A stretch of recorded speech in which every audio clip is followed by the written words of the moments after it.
Welcome बच्चों। आज हम लोग पढ़ेंगे धातु एवं अधातु के पार्ट टू।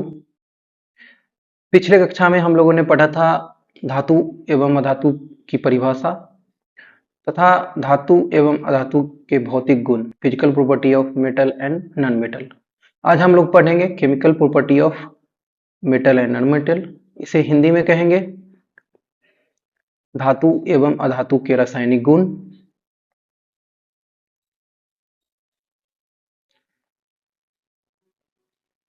धातु के रासायनिक गुण को सबसे पहले पढ़ेंगे, इसके बाद हम लोग अधातु के रासायनिक गुण को देखेंगे।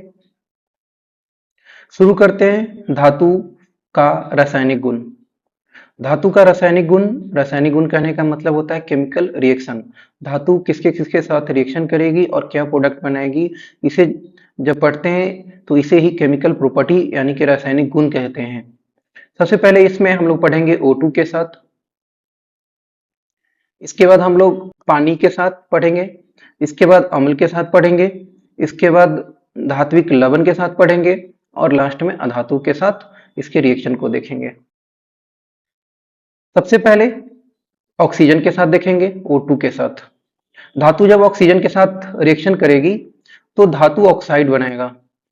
धातु ऑक्साइड, धातु जो ऑक्साइड बनेगा वो बेसिक नेचर का होता है,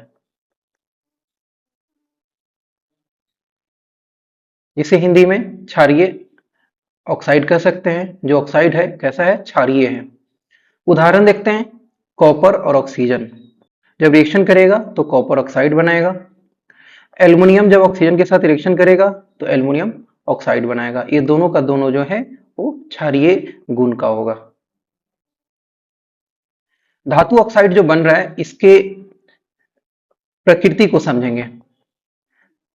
इसके प्रकृति को समझने के लिए हम लोग तीन क्राइटेरिया को लेते हैं। सबसे पहले इसके अम्लीय क्षारीय गुण को देखेंगे, इसके बाद इसके पानी के साथ घुलनशीलता को देखेंगे, इसके बाद रिएक्टिविटी रेट यानी कि अभिक्रिया दर को देखेंगे। ये जो भी देख रहे हैं वो धातु ऑक्साइड का देख रहे हैं। अम्लीय क्षारीय गुण देखते हैं। जनरली जो भी होते हैं धातु वो अम्लीय गुण के होते हैं, जैसे कि एग्जाम्पल कॉपर। कॉपर ऑक्सीजन के साथ मिलकर कॉपर ऑक्साइड बनाएगा। ये जो होता है अम्लीय गुण का होता है। लेकिन कुछ होते हैं जैसे कि एल्युमिनियम, जिंक, ये दोनों जो होता है वो एम्फोटेरिक गुण के होते हैं। एम्फोटेरिक कहने का मतलब क्या है? एम्फोटेरिक कहने का मतलब है कि अम्लीय भी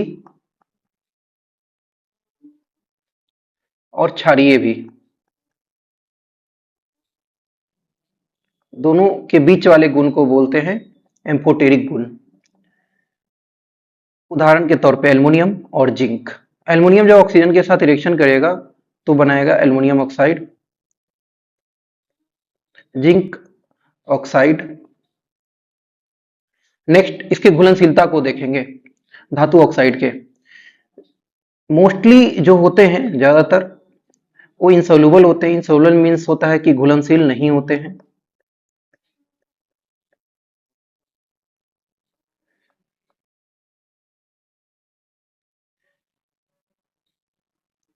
लेकिन कुछ ऐसे भी धातु ऑक्साइड हैं जो पानी के साथ घुलनशील हैं, जैसे कि पोटेशियम ऑक्साइड, सोडियम ऑक्साइड। ये पानी के साथ घुलनशील है, पानी के साथ अभिक्रिया करके ये क्या बनाएगी, ऑक्साइड, हाइड्रोक्साइड बनाएगा। हाइड्रोक्साइड बन जाएगा, ये क्या बनाएगा, NaOH बना लेगा। तो इस तरीके से घुलनशीलता को हमने देखा। आगे हम लोग देखेंगे अभिक्रिया दर यानी कि रिएक्टिविटी रेट को। इसमें समझेंगे कि कौन से धातु जो है ऑक्साइड बनाते वक्त किस रेट के साथ अभिक्रिया करते हैं। सबसे पहले देखेंगे इसमें एल्युमिनियम, जिंक और Pb।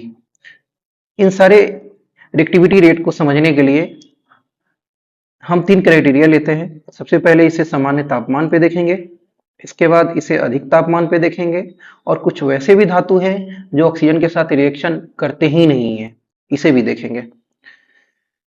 ऑर्डिनरी टेम्परेचर यानी कि सामान्य तापमान पर रिएक्शन करने वाले धातु को देखते हैं। एल्युमिनियम है, जिंक है और Pb यानी कि लेड है। ये तीनों के तीनों ऑक्सीजन के साथ रिएक्शन करके ऑक्साइड बनाता है। नॉर्मल तापमान पे। और भी हैं पोटेशियम और सोडियम, ये दोनों भी सामान्य तापमान पे ऑक्सीजन के साथ रिएक्शन करके ऑक्साइड बनाते हैं, लेकिन इस दोनों में जोर का धमाका भी हो सकता है या आग भी लग सकता है, इसीलिए इस दोनों को ज्वलनशील भी कहते हैं। ऑक्सीजन के साथ काफी ज्यादा यह ज्वलनशील है, इसीलिए इसे खुले में नहीं रखते हैं, इसे हम लोग केरोसिन के साथ रखते हैं। अगली बार से जब पूछा जाएगा कि सोडियम और पोटेशियम को खुले में क्यों नहीं रखते हैं, क्योंकि ये हाईली रिएक्टिव है, ज्यादा ज्वलनशील है, यह ऑक्सीजन के साथ रिएक्शन करके आग को कैच कर सकता है, इसीलिए इसे केरोसिन के साथ रखते हैं।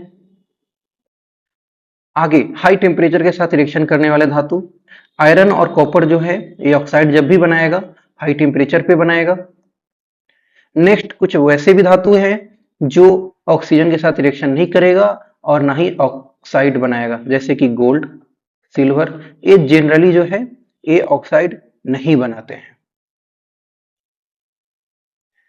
आगे इसी में एक टर्म है जिसे एनोडीकरण कहते हैं, इंग्लिश में एनोडाइजिंग कहते हैं। एनोडाइजिंग क्या होता है? कुछ नहीं, एल्युमिनियम के ऊपर जब ऑक्सीजन की परत चढ़ता है, यानी कि एल्युमिनियम जब ऑक्सीजन के साथ रिएक्शन करता है तो इसे ही एनोडाइजिंग कहते हैं, यानी कि एल्युमिनियम ऑक्साइड, एल्युमिनियम पे एल्युमिनियम ऑक्साइड की परत चढ़ने की प्रक्रिया को ही एल्युमिनियम ऑक्साइड कहते हैं। ये फर्दर यानी कि आगे इसे रिएक्शन होने से बचाता है और इसे सुरक्षित रखता है। The process of forming a thick oxide layer of aluminium is called anodising. Aluminium पर मोटी ऑक्साइड परत बनने की प्रक्रिया को ही एनोडीकरण कहते हैं। आगे नेक्स्ट दूसरा रिएक्शन को देखेंगे, दूसरे रासायनिक गुण को देखेंगे पानी के साथ। धातु पानी के साथ रिएक्शन करके धातु हाइड्रोक्साइड बनाएगा और साथ में हाइड्रोजन गैस भी बाई प्रोडक्ट के रूप में बनेगा। पानी कई तरह का हो सकता है, शीत पानी यानी कि कोल्ड वाटर, गर्म पानी भी हो सकता है यानी कि हॉट वाटर, स्टीम यानी कि भाप भी हो सकता है, या ऐसा भी हो सकता है कि कुछ धातु जो रिएक्शन ही ना करे पानी के साथ। एक एक करके देखते हैं। कोल्ड वाटर के साथ कोई भी धातु जो है जो जो रिएक्शन करता है, कौन कौन है? जनरली पोटेशियम है, सोडियम है और कैल्शियम है। तीनों के तीनों पानी के साथ रिएक्शन करेगा और हाइड्रोक्साइड बनाएगा और साथ में हाइड्रोजन गैस। लेकिन पहला और दूसरा पोटेशियम और सोडियम जो है साथ में हीट एनर्जी भी बाई प्रोडक्ट के रूप में रिलीज करेगा। हीट एनर्जी रिलीज करने की वजह से ही इसमें आग पकड़ता है, इसीलिए पोटेशियम और सोडियम को केरोसिन में रखते हैं, खुले में कभी भी नहीं रख सकते। हॉट वाटर यानी कि गर्म पानी के साथ जब रिएक्शन करे धातु तो क्या होगा, और वो कौन सा धातु है जो रिएक्शन करता है? वो धातु है मैग्नीशियम। मैग्नीशियम जब भी पानी के साथ रिएक्शन करेगा तो पानी का हॉट होना अनिवार्य है, तभी जाकर मैग्नीशियम हाइड्रोक्साइड बनेगा। अभी तक जो भी हम लोग देख रहे थे वो पानी के साथ रिएक्शन करके हाइड्रोक्साइड बना रहा था, लेकिन स्टीम यानी कि भाप के साथ जब रिएक्शन करता है कुछ धातु, तो कुछ धातु जो है नॉर्मली कोल्ड वाटर और हॉट वाटर के साथ रिएक्शन नहीं करता है, और रिएक्शन सिर्फ स्टीम यानी कि भाप के पानी के साथ ही रिएक्शन करता है, और वो भी हाइड्रोक्साइड नहीं बनाएगा। तो क्या बनाएगा पानी के साथ रिएक्शन करके? तीनों। तो ये तीनों का तीनों एल्युमिनियम, फेरस यानी कि लोहा, जिंक, तीनों पानी के साथ रिएक्शन करके ऑक्साइड बनाएगा। क्या बनाएगा? ऑक्साइड बनाएगा और साथ में हाइड्रोजन गैस। अभी तक जो भी पानी के साथ रिएक्शन कर रहा था वो हाइड्रोक्साइड बना रहा था। अगर पूछा जाए कौन ऐसे धातु हैं जो पानी के साथ रिएक्शन करके हाइड्रोक्साइड नहीं बनाते हैं, तो इसका सही जवाब होगा एल्युमिनियम, फेरस और जिंक। इसके उदाहरण को देखते हैं। एल्युमिनियम जब पानी के साथ रिएक्शन करेगा तो एल्युमिनियम हाइड्रोक्साइड ना बना के एल्युमिनियम एल्युमिनियम हाइड्रोक्साइड ना बना के एल्युमिनियम ऑक्साइड बनेगा। ठीक उसी प्रकार से फेरस यानी कि लोहा भी फेरिक ऑक्साइड बनाएगा, इसे फेरिक पढ़ेंगे, फेरिक ऑक्साइड।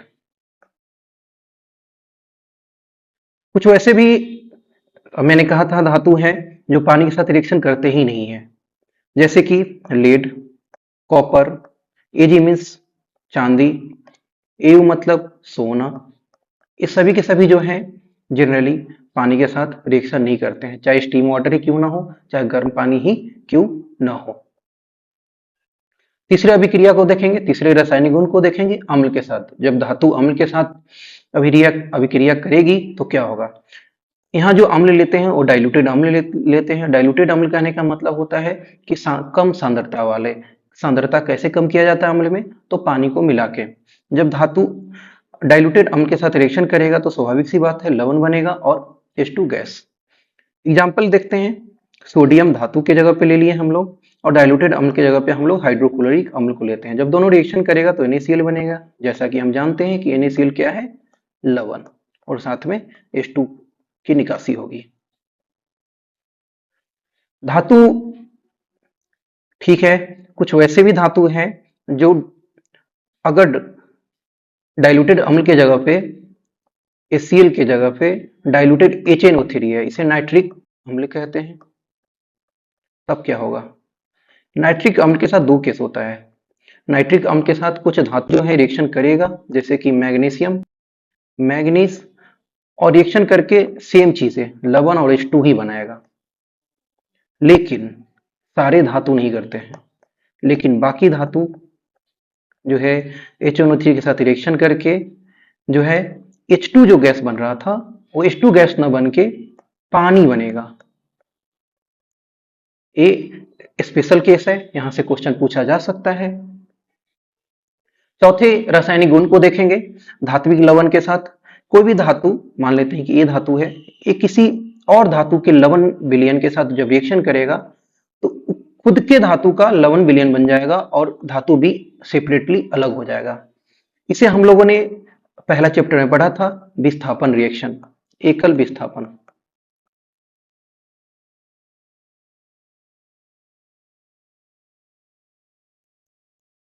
वहां पे सिर्फ हम लोगों ने एकल विस्थापन का उदाहरण किसे कहते हैं और उसके उदाहरण को समझा था, क्यों होता है, इसके मैकेनिज्म यानी कि लॉजिक को नहीं समझाता है। यहाँ पे हम लोग इसके लॉजिक को भी समझेंगे। पहले उदाहरण देख लेते हैं। एक कॉपर है, AgNO3 यानी कि सिल्वर नाइट्रेट के साथ रिएक्शन करेगा तो सिल्वर सिंगल हो जाएगा और अपना नाइट्रेट जो है कॉपर को दे देगा।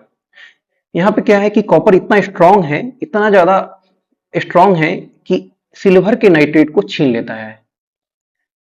इसी को कहते हैं एकल विस्थापन रिएक्शन, डिस्प्लेसमेंट रिएक्शन। लेकिन जब ठीक अगर सिल्वर अकेले हो और कॉपर नाइट्रेट हो तो सिल्वर के पास इतने पावर नहीं है कि कॉपर से इसके नाइट्रेट को छीन ले, इसीलिए यहां रिएक्शन नहीं होता है। ऐसा क्यों, यहां भी तो विस्थापन होना चाहिए। इसी के मैकेनिज्म को हम लोग समझेंगे। इसके लिए एक शब्दावली आता है, टर्म आता है, जिसे हम लोग कहते हैं सक्रियता श्रेणी। सक्रियता श्रेणी क्या होता है, यह सूची है जिसमें धातुओं की क्रियाशीलता को अवरोही क्रम में व्यवस्थित किया जाता है, अरेंज किया जाता है, इसे ही सक्रियता श्रेणी कहते हैं। अवरोही क्रम मतलब होता है, आरोही मतलब बढ़ते, अवरोही मतलब घटते क्रम, घटते क्रम में। क्रियाशीलता मतलब कि ऊपर सबसे ज्यादा क्रियाशील होंगे और नीचे जो रखेंगे कम क्रियाशील वाले को रखेंगे। इसको समझते हैं, इसके मैकेनिज्म को। अभिक्रियाशील धातु, अभिक्रियाशील धातु मतलब होते हैं कि जो भी धातु क्रिया अधिक से अधिक करते हैं अपने से कम अभिक्रियाशील धातु को उसके यौगिक के विलयन या गलित अवस्था से विस्थापित कर देती है। ठीक चीजें, सेम चीजें अभी मैंने बताया कि यहाँ कॉपर क्या है, ज्यादा अभिक्रियाशील है, इसीलिए सिल्वर से नाइट्रेट छीन लिया, जबकि Ag जो है कम क्रियाशील है, इसीलिए एक कॉपर से नाइट्रेट नहीं छीन पाया। इसी को कहते हैं सक्रियता श्रेणी। इसके लिस्ट को देखते हैं। सक्रियता श्रेणी पोटेशियम से शुरू होता है और बीच में हाइड्रोजन आएगा, फिर इसके बाद अंतिम में प्लेटिनम है। इसे याद करना है, इसे किसी भी प्रकार एनी हाउ रटना है। अब इसमें देखते हैं, सबसे मैंने पहले ही बताया था कि इसे अवरोही क्रम में सजाते हैं, यानी कि सबसे ऊपर वाले जो होगा ज्यादा अभिक्रियाशील होगा, फिर बीच वाला जो होगा कम होगा, फिर उससे नीचे और भी कम क्रियाशील होगा। यानी कि ऊपर वाला जो भी है धातु वो नीचे वाले तत्वों को या धातुओं को डिस्प्लेस करेगा, विस्थापन करेगा, उससे इसके जो लवण विलयन में मौजूद जो एनायन होगा उसके एनायन को ये छीन लेगा। ऊपर वाला धातु नीचे वाले धातु के लवण विलयन से उसके एनायन को छीन लेगा और अपने साथ यौगिक बना लेगा। इसे ही कहते हैं एकल विस्थापन। ऊपर वाला जो भी है इसमें कुछ एक्स्ट्रा जानकारी दिया गया है कि ये पानी के साथ रिएक्शन करते हैं, नीचे वाले एसिड के साथ रिएक्शन करते हैं, और नीचे जो है हाईली अनरिएक्टिव होते हैं, ये जल्दी से रिएक्शन नहीं करता है। हम लोग देखा भी था गोल्ड वगैरह सिल्वर वगैरह जो पानी के साथ रिएक्शन नहीं करता है। इसके एक और उदाहरण को देखते हैं, जैसे कि सोडियम है प्लस HCl है, तो क्या होगा, इसके इसे विस्थापन करेगा कि नहीं, तो हम लोग देख लेते हैं। सोडियम ऊपर है और हाइड्रोजन नीचे है, इसीलिए क्या करेगा, सोडियम छीन लेगा इसके Cl को और हाइड्रोजन को अकेले छोड़ देगा। तो ये इस तरीके से एक उदाहरण है, ऐसे कई सारे उदाहरण हो सकते हैं इसे समझने के लिए।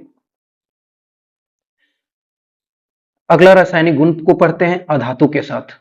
अधातु के साथ क्या होता है, कोई भी धातु आयन जनरली जो होता है केटायन होता है, केटायन मीन्स प्लस होता है धनात्मक, और अधातु आयनक माइनस होता है, इसको एनायन भी बोलते हैं या ऋणात्मक आयन भी बोलते हैं। दोनों जब रिएक्शन करते हैं तो यौगिक बनेगा, स्वाभाविक सी बात है, जो जब दो तत्व मिलेंगे तो क्या बनेगा, यौगिक। लेकिन ये कैसा यौगिक बनता है, ये जो यौगिक बनता है आयनिक यौगिक बनता है। आयनिक यौगिक में क्या होता है, आयनिक बॉन्ड होता है, क्या होता है, आयनिक बॉन्ड होता है, जिसे हम लोग आगे पढ़ेंगे। रही बात, इसमें उदाहरण को देखते हैं। एक सोडियम प्लस है, मान ले ये क्या हुआ, धातु, दूसरा Cl माइनस है अधातु, दोनों रिएक्शन करके क्या बनाएगा, NaCl। NaCl ये जो जनरली जो भी बनता है क्या है, लवण है। कहने का मतलब आयनिक यौगिक क्या है, एक लवण ही है, लवण भी है। इस तरीके से हम लोगों ने पांचों धातु के रासायनिक गुणों को विस्तार पूर्वक समझा। एक पार्ट 1 का भूल सुधार है जो गलती हो गया था टाइपिंग में। पारदर्शिता वाले में पीवी यानी कि लेड जो है यहां न लिखा के वहां लिखा गया था, अभी मैंने करेक्ट कर दिया है। पीवी जो है क्या है, धातु है, पीवी क्या है, धातु है, जो कि जनरली सारे धातु जो है पारदर्शी नहीं होते हैं, लेकिन पीवी यानी कि सीसा जो है पारदर्शी हो सकते हैं, तो इसे वहां यहां लिखा गया था, अब इसे यहां से यहां लिख देना है। Thank you so much.